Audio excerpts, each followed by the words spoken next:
So I was just sitting there, and one of my clients had been talking to me about obviously the London Marathon, the Challenge 2.6. So getting people to obviously do something involving a 2 and a 6, and it could have been anything. And I remember like my boyfriend was on the computer and I was sitting on the sofa, and I don't even know where or how the idea sprung in. I was like, you know what, I'm going to try and run 26 for 26 hours. And I said that to him, and he was just like, okay.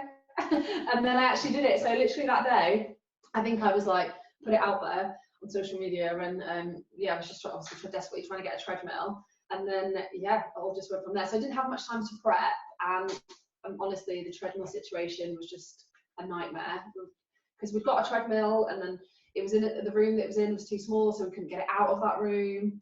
And then it's amazing how many people either don't have a treadmill or have one. And obviously at this time, no one's wanting to give a treadmill away because everyone's like using it now.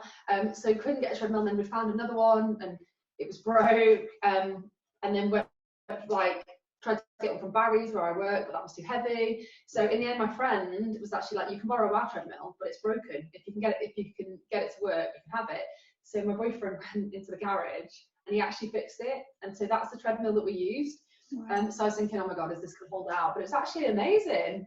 A little home treadmill, it did just the job. So it wasn't like I'd planned to think, right, I'm going to run for a set amount of hours and then stop and eat. I just kind of went with how I felt. So I actually I don't think I had a toilet break for the first 5 hours, something like that. So yeah, obviously started strong, ran, and then would just stop whenever I'd eat and go to the toilet. But majority of the time, I did use my hours exercise on both the days. So I went outside for an hour on the Sunday, and then on the Monday morning I did an hour outside. But that was actually really hard, because obviously you get used to running a certain way, and it's completely different on the treadmill to the road. So when I went out on the Sunday, oh my God, it was the weirdest thing ever. I almost felt like I was drunk, like, because there's no like absorption. I can't speak. Absorption. on the road. So it was really weird. So yeah, I probably stopped. I didn't really stop that often. But I kind of stopped for a few 10-minute breaks and then jump back on. So yeah, it's completely different, because it was hard because I was at home. I think on all my other challenges, always got so much support, and people were always joining me. So obviously here I had my boyfriend helping me and stuff like that, and then my dog. But I think it's quite hard, literally just running in the same room. I guess at least at the Trafford Centre there was so much going on, and there was so much to see, even though I was still running on the same spot. So I think on Sunday the hardest bit was actually sort of between 1 AM and 3 AM, because I was quite busy throughout the day doing lives and stuff like that. But then when I actually got through to the night, it was just literally me. And then I think that's when my head started to play games with me. And I was like, there was one point I got off and I was just like, I need a minute, because I was like, I can't do this. And then it was just like, I had a word with myself. I was like, come on, Amy, get a grip. And then yeah, carry on. Mentally, just going back to what I said, it was definitely between the hours of 1 AM and 3 AM, because that's when I was between mile 16, 17. And honestly, I don't know, it just seemed like the longest 10 miles of my whole life. It just seemed like, almost felt like I was going backwards every time I was looking at my watch. And then, like I said, again, there was no one to sort of take my mind off it, because my friends rang me at like 4:30 in the morning and stuff, and even that, like little snippets were like little pick me up. So it was just a little bit of a boost, be like, right, okay. So I think mentally, definitely, like when I was completely on my own, just thinking, when is this going to end? That was mentally the hardest. Physically was actually also then, because that was the point where I was just like, right, I just need 10 minutes. I just need to get off. And have it, like my boyfriend was obviously trying to motivate me to keep going, but I was like, I actually just need to stop. Because I think when I was beating myself up thinking, oh, come on. I was getting annoyed at myself. I was thinking, I just need actually 10 minutes to reset and then come back on a little bit fresher.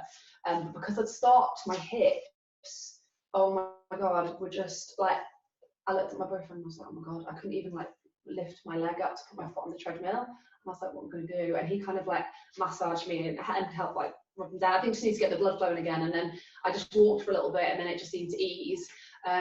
So yeah, that was like the hardest bit physically. And then also it sounds bad because I only had an hour to go. So I should have actually been like at my best. But the last hour, I think it's because I knew that I was nearly finished, but I knew I still had to keep running. So I was a bit like, I think it was more my head telling myself that my calves were hurting. I was like, but I don't actually think they were. It was probably just the same as it'd been for the last 26 hours. I think it's just because I knew that I was so close to the end. Like, obviously I didn't know what to expect. It was all planned so last minute, so I didn't really know, you know, how much we'd raise. So I set the target at 2,600, and yeah, we're currently, so I'm still raising money. I'm keeping the page open for about a week. I think we're on 12,500 now. So it's amazing. And then the support from people has just been so nice. Like, honestly, I'm going to go through them today because I tried to get back to some people yesterday, but I'm going to go through all the donations, and there's just been like literally hundreds of kind messages. So yeah, it's been really nice to, you know, see people get behind me. I did a podcast this morning and I was just chatting about it because obviously it was supposed to be London Marathon Sunday, and it's always just such a nice sense of community, isn't it, around the marathon? Like, I don't think people realise how much of a special day it is unless you've been there, like, supporting, or you've run it. It's just amazing. It's just such a positive, like, nice day.